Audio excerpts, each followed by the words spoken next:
എല്ലാവർക്കും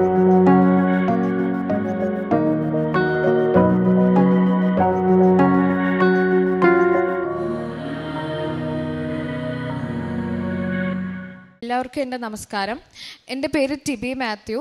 ഞാൻ വരുന്നത് കൊല്ലം ജില്ലയിലെ കുളത്തുപുഴ എന്ന് പറയുന്ന സ്ഥലത്ത് നിന്നാണ്. ഞാൻ ആദ്യമായിട്ട് കൃപാസനത്തിൽ വന്നതിനെ പറ്റി പറയുന്നതിന് മുൻപായി എനിക്കൊരു പാസ്റ്റ് ഉണ്ട്. ആ പാസ്റ്റിനെ പറ്റി നിങ്ങൾ അറിഞ്ഞാൽ മാത്രമേ എൻ്റെ ജീവിതത്തിൽ നടന്ന അനുഗ്രഹങ്ങൾക്ക് എത്രത്തോളം തീവ്രതയുണ്ടെന്ന് നിങ്ങൾക്ക് മനസ്സിലാവത്തുള്ളൂ. എൻ്റെ പിതാവിനെ എനിക്ക് നഷ്ടപ്പെട്ടിട്ട് 11 വർഷമായി. എനിക്ക് 13 വയസ്സുള്ളപ്പോഴാണ് എൻ്റെ പിതാവിനെ എനിക്ക് നഷ്ടപ്പെടുന്നത്. പിതാവിനെ മാത്രമല്ല, ഞങ്ങൾക്ക് എൻ്റെ പപ്പയെ നഷ്ടപ്പെട്ടതോടുകൂടി ഞങ്ങൾക്ക് എല്ലാം നഷ്ടമായിരുന്നു. സ്വന്തമായി വീടില്ല, സ്ഥലമില്ല, സ്വന്തമായി വരുമാനമില്ല, എൻ്റെ മമ്മിക്ക് ജോലിയില്ല, ഒന്നുമില്ല. അങ്ങനെ ഞങ്ങൾ ഒന്നുമില്ലാത്തൊരു സാഹചര്യത്തിൽ നിന്നാണ് മാതാവിനെ കൂടുതൽ അറിഞ്ഞത്. അപ്പോൾ എല്ലാം നഷ്ടപ്പെട്ട അവസ്ഥയിൽ നിങ്ങൾക്കറിയാം, എല്ലാവരും പറയുന്ന ഒരു ഓപ്ഷൻ പ്രാർത്ഥിക്കുക എന്നുള്ളത് തന്നെയാണ്. ഇനി മക്കളിലൂടെ വേണം ഈ കുടുംബം രക്ഷപ്പെടാനെന്ന് എൻ്റെ അമ്മയോട് എല്ലാവരും പറയുമായിരുന്നു. അപ്പം ഞാനിങ്ങനെ ചിന്തിക്കും, ദൈവമേ എന്നിലൂടെ എങ്ങനെ, ഞാനാണ് മൂത്തത്, എനിക്കൊരു അനിയനുണ്ട്, അവൻ +2 പഠിക്കുന്നു. ദൈവമേ എന്നിലൂടെ എങ്ങനെയാണ് ഈ കുടുംബം രക്ഷപ്പെടാൻ പോകുന്നതെന്ന് എപ്പോഴും ഞാൻ ആലോചിക്കുമായിരുന്നു. പക്ഷേ എപ്പോഴും മനസ്സിലൊരു ആഗ്രഹം നമുക്കുണ്ടായിരിക്കുമല്ലോ, നമുക്ക് വേണ്ടി ഇത്രയും സഹിച്ച നമ്മുടെ മാതാവിനെ രക്ഷപ്പെടുത്തണമെന്ന്. അങ്ങനെ എൻ്റെ മമ്മിക്ക് വേണമെങ്കിൽ വേറൊരു വിവാഹം കഴിക്കാമായിരുന്നു, പക്ഷെ അതൊന്നും കഴിച്ചില്ല. ഞങ്ങൾക്ക് വേണ്ടി എപ്പോഴും കണ്ണുനീരോട് പ്രാർത്ഥിക്കുന്ന ഒരു അമ്മയാണ് ഞങ്ങളുടെ മമ്മി എന്ന് പറയുന്നത്. എക്സാമിൻ്റെ ദിവസങ്ങളിലാണെങ്കിലും ഞങ്ങൾക്ക് എന്തെങ്കിലും പ്രധാനപ്പെട്ട ദിവസങ്ങളാണെങ്കിലും രാവിലെ ഒന്നും കഴിക്കാതെ മെഴുകുതിരി കത്തിച്ച് മാതാവിൻ്റെ മുൻപിലിരുന്ന് കൊന്ത് ചൊല്ലി ഞങ്ങൾക്ക് വേണ്ടി പ്രാർത്ഥിക്കും. ആ എക്സാം തീരുന്നവരെ ആ മെഴുകുതിരി കത്തിച്ച് അങ്ങനെ ഇരുന്ന് പ്രാർത്ഥിക്കും കണ്ണുനീരോടുകൂടി. ഞങ്ങളുടെ അമ്മയുടെ കണ്ണുനീര് ഞങ്ങളുടെ ജീവിതത്തിൽ ഏറ്റവും വലിയൊരു വരദാനം തന്നെയാണ്. അങ്ങനെ ദിവസങ്ങൾ കടന്നുപോയി. ഞങ്ങൾക്ക് നല്ല വസ്ത്രങ്ങൾ ഇടാനും നല്ല ആഹാരം കഴിക്കാനും ദൈവം ഞങ്ങളുടെ ബന്ധുക്കളിലൂടെ പ്രവർത്തിച്ചു തുടങ്ങി. അങ്ങനെ ഇരിക്കുമ്പോഴാണ് എൻ്റെ അമ്മച്ചിയുടെ അനിയത്തി മാതാവിൻ്റെ ശക്തിയെപ്പറ്റി എൻ്റെ അമ്മയോട് പറയുകയും, മാതാവിനോട് പ്രാർത്ഥിച്ചു കഴിഞ്ഞാൽ നിൻ്റെ ജീവിതത്തിൽ ഒത്തിരി അനുഗ്രഹങ്ങൾ വരും എന്നുള്ളത് എൻ്റെ മമ്മിക്ക് മാതാവിനെ നൽകി. അങ്ങനെ മമ്മി മാതാവിനോട് പ്രാർത്ഥിക്കുന്നത് ഞാൻ ഇങ്ങനെ കണ്ടുകൊണ്ടിരുന്നു. അപ്പോഴൊക്കെ ഞാൻ പ്രാർത്ഥിക്കും, പള്ളിയിൽ പോകും, കുർബാന കൊള്ളുമെങ്കിലും മാതാവിൻ്റെ ഒരു ശക്തി എന്ന് എനിക്ക് അറിയത്തില്ലായിരുന്നു. അങ്ങനെ ദിവസങ്ങൾ കഴിഞ്ഞു പോയി. ഞാൻ 10 പാസ്സായി, +2 പാസ്സായി. ഈ കഴിഞ്ഞ 11 വർഷം ഞങ്ങൾ പട്ടിണി ഇല്ലാതെ മുന്നോട്ട് വന്നു. അങ്ങനെ ഇനി +2 കഴിഞ്ഞിട്ട് എന്ത് പഠിക്കുമെന്ന് ആലോചിച്ചപ്പോഴാണ് ജീവിതത്തിൽ ഇത്ര പ്രതിസന്ധികളുള്ളത് കൊണ്ട് എത്രയും പെട്ടെന്ന് ജോലി കിട്ടുന്ന ഒരു കോഴ്സ് തന്നെ പഠിക്കുക എന്ന് എൻ്റെ ബന്ധുക്കൾ എന്നോട് പറയുകയും ഞാൻ നഴ്സിംഗ് തന്നെ തിരഞ്ഞെടുക്കുകയും ചെയ്തു. എൻ്റെ ഏറ്റവും വലിയ ആഗ്രഹമായിരുന്നു കേരളത്തിലെ ഒരു നല്ല കോളേജിൽ തന്നെ പഠിക്കണം എന്നുള്ളത്. 10നും +2നും എനിക്ക് അത്ര മികച്ച റിസൾട്ട് കൊടുക്കുവാൻ എൻ്റെ മമ്മിക്ക് കൊടുക്കാൻ എനിക്ക് സാധിച്ചിട്ടില്ല. പക്ഷേ ഡിഗ്രിക്ക് അത് വേണം എന്നൊരു വലിയ ആഗ്രഹമായിരുന്നു എനിക്ക്. അങ്ങനെ ഞാൻ നഴ്സിങ്ങിന് ട്രിവാൻഡ്രത്തുള്ള അനന്തപുരി കോളേജ് ഓഫ് നഴ്സിംഗിൽ ചേർന്നു. എനിക്കവിടെ അഡ്മിഷൻ എടുക്കുന്നതിൻ്റെ ഫസ്റ്റ് ദിവസം അവർ വിളിച്ചു പറഞ്ഞത്, നിങ്ങൾ ഇവിടെ 1,01,000 രൂപ കൊണ്ട് വരണം, എങ്കിൽ മാത്രമേ അഡ്മിഷൻ എടുക്കാൻ പറ്റത്തുള്ളൂ എന്ന്. അപ്പോൾ ഒരു വരുമാനം പോലും ഇല്ലാത്ത ഞങ്ങൾ എങ്ങനെ ഈ 1,00,000 രൂപ കൊണ്ട് പോവും? എൻ്റെ പൊന്നു മാതാവെ എന്ന് വിളിച്ച് മാതാവിനോട് പ്രാർത്ഥിച്ചു. ഒരുപാട് പേരെ വിളിച്ചു. ഞാൻ എങ്ങനെയും പഠിച്ചിട്ട് തിരിച്ചു തരാമെന്ന് കെഞ്ചേണ്ട അവസ്ഥ വരെ വന്നു. പക്ഷേ ഒരുപാട് പേര് ഞങ്ങളെ തള്ളിക്കളഞ്ഞു, സഹായിക്കാൻ പറ്റത്തില്ല എന്ന് പറഞ്ഞു. പറ്റുമെന്ന് പറഞ്ഞിട്ട് പിന്നീട് ഞങ്ങളുടെ ഫോൺ കോൾസ് അറ്റൻഡ് ചെയ്യാത്തവരുണ്ട്. പക്ഷേ മാതാവിൻ്റെ ഒരു അനുഗ്രഹം എന്ന് പറയട്ടെ, ഞങ്ങളെ അതുവരെ വിളിച്ച് സുഖമാണോ എന്നൊന്നും അന്വേഷിക്കാതെ പെട്ടെന്ന്, ഞങ്ങളോട് സ്നേഹമുണ്ട് പക്ഷെ ഞങ്ങളെ എന്നും വിളിക്കുകയോ ഒന്നും ചെയ്യത്തില്ലായിരുന്നു അവർ. പെട്ടെന്ന് അവർ വിളിക്കുകയും എൻ്റെ മമ്മിയോട് പറയുകയും ചെയ്തു, ധൈര്യമായിട്ടിരുന്നോ, കോളേജിലോട്ട് ഞങ്ങൾ 1,01,000 രൂപയും കൊണ്ട് ഞങ്ങൾ നാളെ തന്നെ എത്തിക്കോളാം, മോളെയും കൊണ്ട് വന്നോ എന്ന്. അങ്ങനെ ഞങ്ങളവിടെ പോയി അഡ്മിഷൻ എടുത്തു. അപ്പോൾ ഈ മറ്റുള്ളവരെ സഹായിക്കുമ്പോൾ നമുക്ക് അവരോടൊരു കരുതലുണ്ടാകുമല്ലോ. അവർ നമുക്ക് വേണ്ടി ചിലവാക്കുവാണ്, നമ്മൾ എങ്ങനെയെങ്കിലും പഠിച്ച് നല്ല മാർക്ക് വാങ്ങണം, ദൈവമേ അതിനെ അനുഗ്രഹിക്കണമേ എന്നുള്ളൊരു തോന്നലാണ് മനസ്സിലെപ്പോഴും, ആ ഒരു പേടിയാണ്. അങ്ങനെ ഞാൻ പഠിക്കാൻ തുടങ്ങി. കോളേജിലാണെങ്കിലും ക്ലാസ്സിലാണെങ്കിലും ഒരുപാട് പ്രതിസന്ധികളുണ്ടായിരുന്നു, കൂട്ടുകാരുടെ ഭാഗത്തു നിന്നായിക്കോട്ടെ പഠിക്കുന്നതായിക്കോട്ടെ. പക്ഷെ അതിനെല്ലാം തരണം ചെയ്യാൻ എന്നെ സഹായിച്ചത് ജപമാലയായിരുന്നു. കൊന്ത് ചൊല്ലാനൊന്നും വ്യക്തമായി അറിയില്ലെങ്കിലും ഞാനൊരു ഓർത്തഡോക്സ് സമുദായത്തിൽപ്പെട്ടതാണ്. കൊന്ത ചൊല്ലാനെന്ന് വ്യക്തമായി മാതാവിനോട് പ്രാർത്ഥിക്കാൻ തുടങ്ങി എൻ്റെ റിസൾട്ട് വന്നു. അപ്പോൾ റിസൾട്ട് വന്നിട്ട് എനിക്ക് നോക്കാനായിട്ട് ഭയങ്കര പേടി. മാതാവ് എന്തായിരിക്കും ഈ റിസൾട്ട്? എനിക്കറിയാം അനാട്ടമിക്ക് ഞാൻ ഫെയിലായി, ബാക്കിയുള്ള സബ്ജക്ട്സും എനിക്ക് പാടായിരുന്നെന്ന്. അങ്ങനെ ഞാൻ നല്ലതായിട്ട് കൊന്ത ചൊല്ലി റിസൾട്ട് നോക്കിയപ്പോൾ എനിക്ക് എല്ലാ സബ്ജക്ട്സിനും ഡിസ്റ്റിങ്ഷൻ ഉണ്ട്. ക്ലാസ് ടോപ്പായിട്ട് ഞാൻ ഫസ്റ്റ് ഇയർ പാസ്സായി. അങ്ങനെ ദിവസങ്ങൾ കഴിഞ്ഞു പോയി. ഞാൻ മാതാവിനോട് പ്രാർത്ഥിച്ചു, സെക്കൻഡ് ഇയറും തേർഡ് ഇയറും ഫോർത്ത് ഇയറും എനിക്ക് ഇതുപോലെ പാസ്സാവാൻ സാധിക്കണേ മാതാവ്, ഞാൻ പാസ്സാവണേന്ന് മാത്രമേ ആഗ്രഹിച്ചിട്ടുള്ളൂ. പക്ഷെ മാതാവ് ഈ 4 വർഷവും എന്നെ ഡിസ്റ്റിങ്ഷനോടെ പാസ്സാക്കി കോളേജിലെ ബെസ്റ്റ് ഔട്ട് ഗോയിങ് സ്റ്റുഡൻ്റ് ആയിട്ട് ഞാൻ അവിടെ നിന്ന് ഇറങ്ങി. ഒരുപാട് പ്രതിസന്ധികളിലൂടെ വന്ന് ഞാൻ ഒരുപാട് സന്തോഷത്തോടു കൂടി എൻ്റെ കോളേജ് ലൈഫിൽ നിന്ന് ഇറങ്ങി. പക്ഷെ അവിടെ തീർന്നില്ല. അടുത്തതായിട്ട് ഞാൻ മാതാവിനോട് പറഞ്ഞു, എന്നെ ഈ 4 വർഷം പാസ്സാക്കിയതുകൊണ്ട് ഞാൻ ഉറപ്പായിട്ടും കൃപാസന മാതാവിനെ കാണാൻ വരുമെന്ന്. പക്ഷെ ഞാനങ്ങനെ ചെയ്തില്ല. മാതാവിനെ ഞാൻ പറ്റിച്ചു. എനിക്ക് OET കൂടെ പാസ്സായി കഴിഞ്ഞാൽ ഞാൻ വരാമെന്ന് പറഞ്ഞു. പക്ഷെ മാതാവ് എന്നോട് പറഞ്ഞു, നീ ഇവിടെ വന്ന് എന്നെ കണ്ടാൽ മാത്രമേ നിനക്ക് ഞാൻ OET തരുത്തുള്ളൂ എന്ന് എൻ്റെ മനസ്സിൽ ഇങ്ങനെ പറയുന്ന പോലെ തോന്നി. അങ്ങനെയാണ് ഞാൻ 2023 സെപ്റ്റംബർ മാസം 14-ാം തീയതി ഇവിടെ വരുന്നതും മാതാവിനെ അൾത്താരയിൽ ആദ്യമായി കാണുന്നതും. അപ്പോൾ ഒരു ഉടമ്പടി എടുക്കാൻ വേണ്ടിയിട്ടൊന്നും അല്ല ഞാൻ വന്നത്, മാതാവിനെ കാണണം, പ്രാർത്ഥിക്കണമെന്നുള്ളതേ ഉള്ളായിരുന്നു. പക്ഷെ മാതാവ് എന്നെ ഉടമ്പടി എടുത്തിട്ടാണ് ഇവിടുന്ന് വിട്ടത്. എത്ര സമയം ഇല്ലെങ്കിലും ഇന്ന് ഉടമ്പടി എടുത്തിട്ട് പോകാം എന്ന് ഞാൻ മമ്മിയോട് പറയുകയും ഞങ്ങൾ ഇങ്ങോട്ട് വന്ന ബസ് തിരിച്ച് 1:40 പോകും.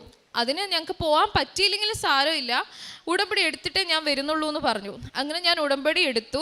ഉടമ്പടി എടുത്തു കഴിഞ്ഞപ്പോൾ അച്ഛൻ ഇവിടെ മൈക്കിൽ കൂടെ പറയുന്ന ഞാൻ കേട്ടു, ഒക്ടോബർ 28-ാം തീയതി അഖണ്ഡ ജപമാല റാലിയാണെന്ന്.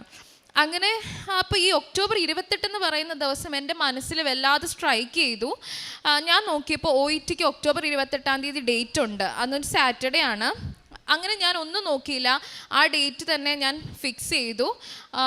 ആ ഡേറ്റിൽ ഞാൻ OET എഴുതി. പക്ഷേ എനിക്കറിയാം എൻ്റെ ഒരു മെറിറ്റും ആ എക്സാമിലില്ല.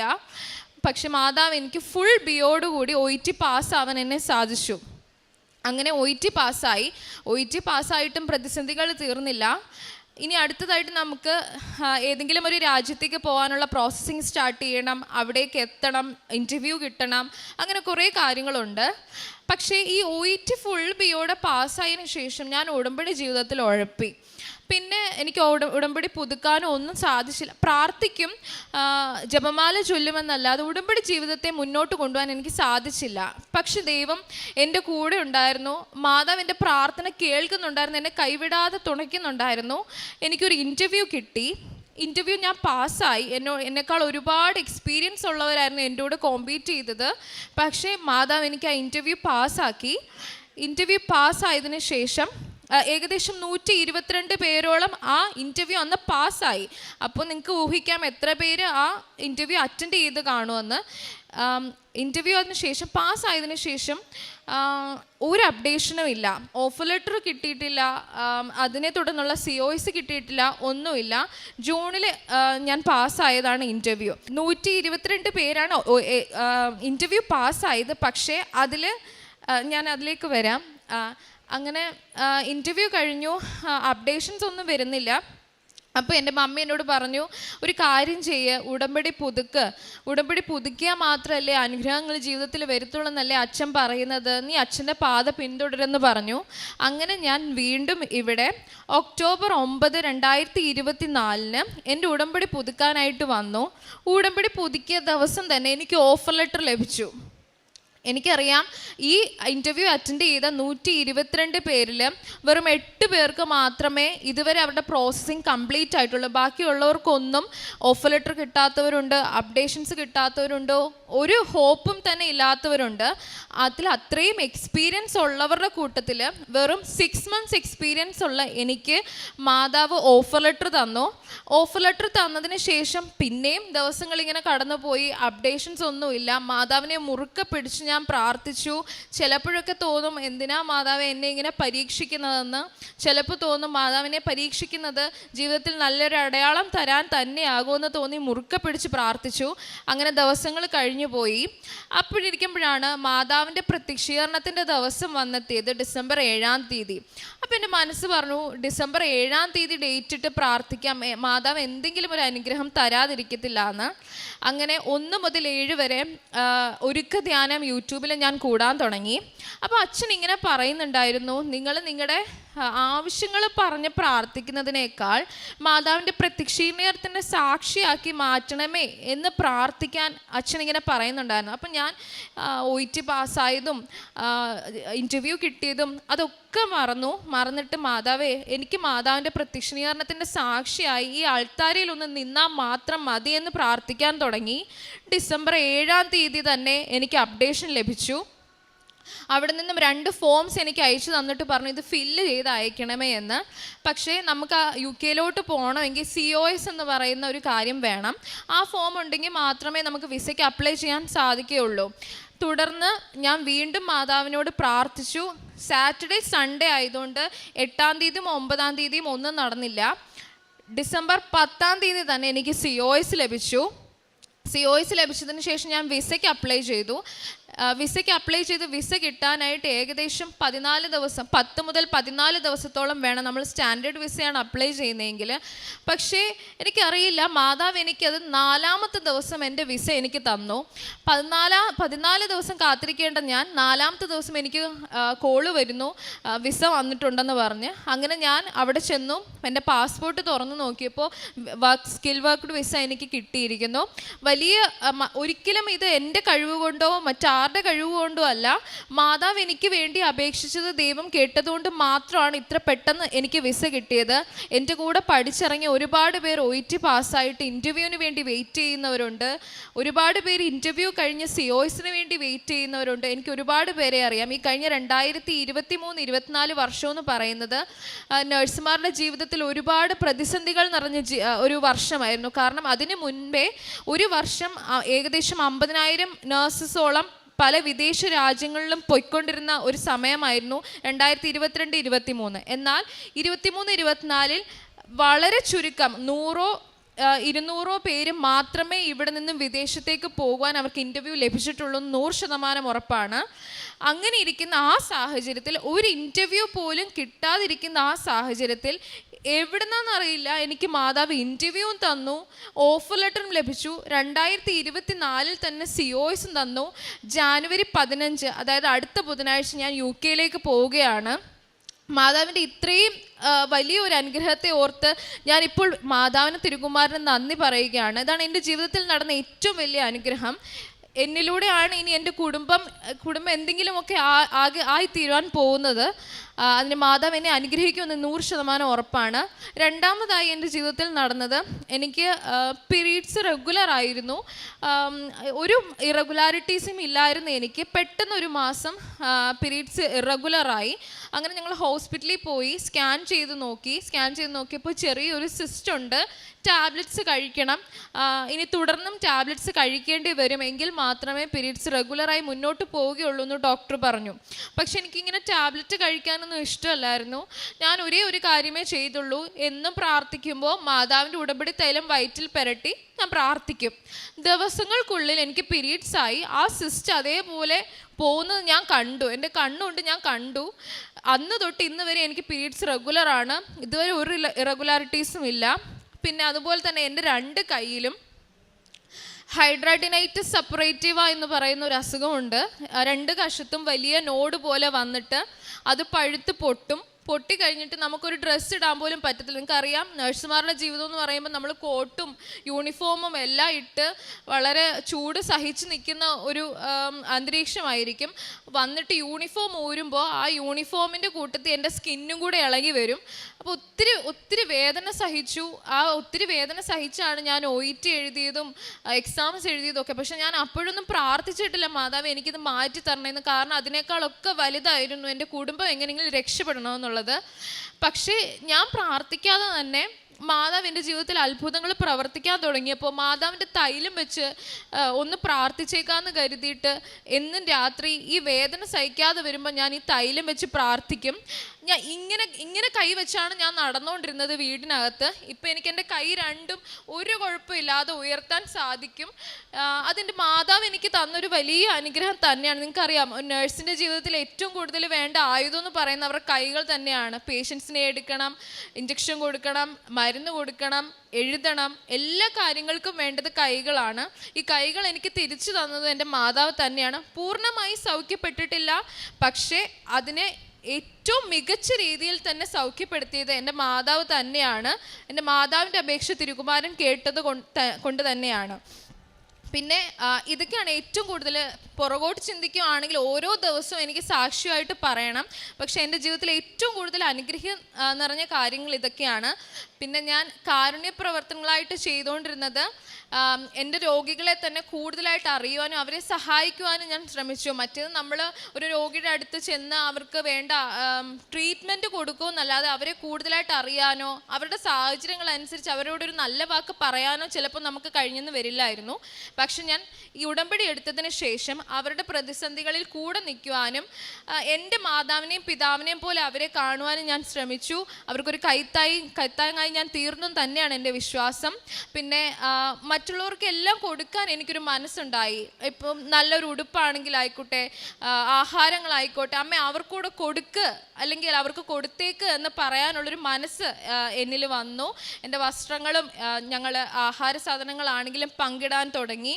പ്രേക്ഷിത പ്രവർത്തികളായിട്ട് ഞാൻ പത്രം എല്ലാവരുടെയും കൈകളിൽ തന്നെ കൊണ്ടു കൊടുക്കാനായിട്ട് ശ്രമിച്ചു.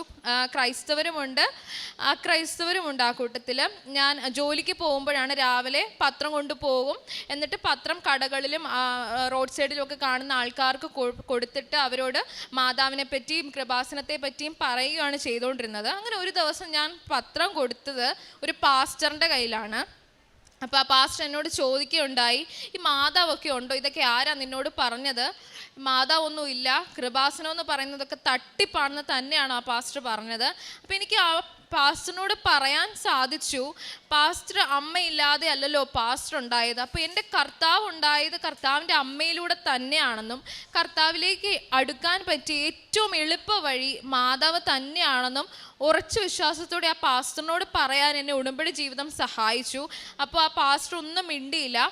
ഒന്നും മിണ്ടാതെ എപ്പോഴും ഞാൻ കണ്ടിട്ടുണ്ട് ആ സമുദായത്തിൽപ്പെട്ടവർ നമ്മുടെ കാനായിലെ കല്യാണം എക്സാമ്പിളായിട്ട് എടുത്തിട്ടാണ് നമ്മളെ പരീക്ഷിക്കുന്നത്. നീ ആ വചനം കേട്ടിട്ടില്ലേ? സ്ത്രീയെ ഞാനും നീയും തമ്മിൽ എന്നാണ് കർത്താവ് മാതാവിനോട് ചോദിച്ചത് എന്നാണ് നമ്മളോട് പറയുന്നത്. പക്ഷേ യഥാർത്ഥത്തിൽ നമുക്കറിയാം, സ്ത്രീയെ ഞാനും നീയും തമ്മിൽ എന്നൊരു വാക്ക് അവിടെ ഇല്ല. നമ്മുടെ സമയമായിട്ടില്ല, നമ്മുടെ സമയമാവുമ്പോൾ നമ്മൾ പ്രവർത്തിക്കുമെന്നാണ് കർത്താവ് ഉദ്ദേശിച്ചത് എന്ന് നമുക്കറിയാം. അത് നമ്മൾ പറയാൻ നമുക്ക് അപ്പോൾ സാധിച്ചില്ലെങ്കിൽ നമ്മളെ അവർ തോൽപ്പിച്ചു കളയും. മാതാവിൻ്റെ ശക്തി അവിടെ നമുക്ക് കാണിക്കാൻ സാധിക്കില്ല. പക്ഷേ എനിക്ക് മാതാവ് ഉണ്ട്, മാതാവിൻ്റെ ശക്തി എന്താണെന്ന് അവരോട് പറയുവാനും ഞാനത് പറഞ്ഞപ്പോൾ ആ പാസ്റ്റർ എന്നെ അപ്രിഷ്യേറ്റ് ചെയ്യാനും സാധിച്ചു. ഞാനന്ന് വളരെ സന്തോഷവതിയായിരുന്നു. മാതാവിൻ്റെ ശക്തി, മാതാവ് എൻ്റെ കൂടെ ഉണ്ടെന്നുള്ളൊരു തോന്നലായിരുന്നു. അങ്ങനെ ഓരോ ദിവസവും കഴിഞ്ഞു പോയി. ഡിസംബർ 7 എന്ന ദിവസം മാതാവിൻ്റെ പ്രത്യക്ഷീകരണത്തിൻ്റെ ആ ദിവസത്തിന് ശേഷം എൻ്റെ ജീവിതത്തിൽ ഓരോന്നായ അനുഗ്രഹങ്ങളാണ്.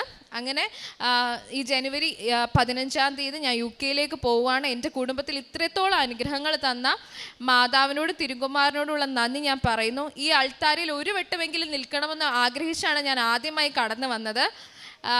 ഒരിക്കലും കണ്ണുനീരൊഴുക്കി ഇന്നത്തെ ദിവസം ഞാൻ നിൽക്കില്ല എന്നാണ് വിചാരിച്ചത്. പക്ഷേ ഒരുപാട് സന്തോഷത്തോടു കൂടി എനിക്ക് ഈ അൾത്താരയിൽ നിന്ന് നിൽക്കുവാൻ സാധിച്ചു.